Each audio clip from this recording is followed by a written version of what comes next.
John, son of Elizabeth and Zechariah, Part 2, Reflections on Luke's Gospel, Chapter 3, verse 7 to 18.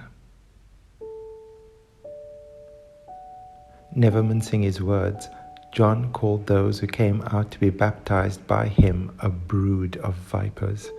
And still they came. It's quite remarkable. Implying, perhaps, that whatever medicine John had in his bag, the souls of those who made the journey knew intuitively that it was essential.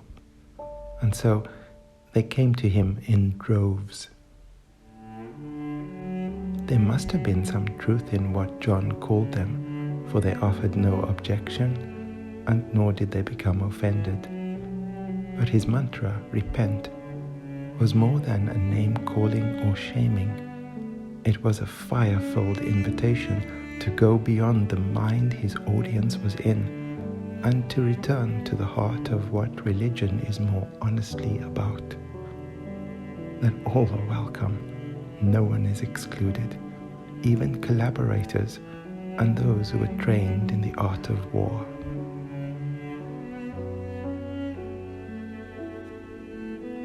Religion is more honestly about knowing that you and others matter, that forgiveness is not a 7 times thing, but a 77 times matter.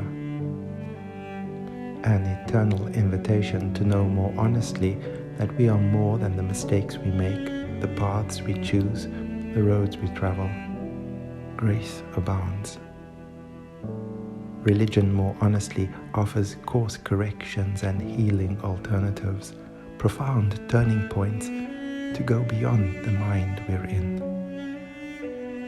That God's outstretched hand and loving face are there, waiting to bless and to benevolently surprise. Acceptance abounds. Repent is an eternal invitation to return to this kind of God, brimming over with compassion, forgiveness, acceptance, beauty, imagination, and love. John slaps you and consoles you at the same time. John calls you out, but then points to the stars, to the promise, potential, the honest, the holy, which every human being has access to, regardless of their so-called right or wrong religious ancestry. All have a place in God's economy and heart. Religion is not worth its salt if it does not make you a more compassionate, considerate, decent, kind-hearted, generous, humble human being. John offered to those who came to him a spirituality that was practical, grounded in living honestly, realistically, and humbly. To the tax collector he advised, collect no more than the amount prescribed for you. Don't be greedy, don't be a cheat. Just be kind, be just. To the soldier John counseled, do not extort money from anyone by threats or false accusation, and be satisfied with your wages. Violence, bullying, and intimidation are not the answer. You have so much already.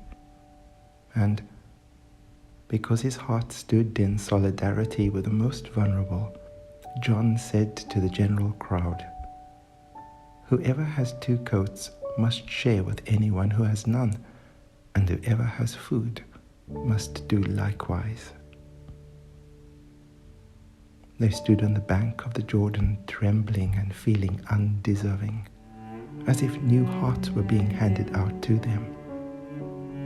There is hope on the horizon, John continued.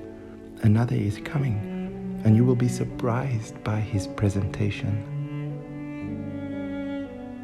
So they came to realize that mature religion is choosing to love consciously and repeatedly. It's taking that step to change and offer the only heart you truly can, your own. Even if it feels as if you would not survive. Baptism, after all, was a raw immersion and not a civilized sprinkling. It literally took your breath, your life away, and returned you anew.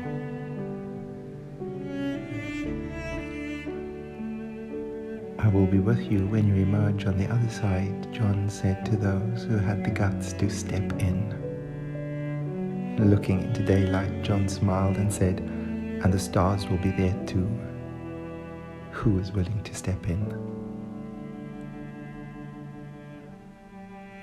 There was a mountain of coats and weapons and food left behind on that day. So after everything, John's disciples quietly did the necessaries.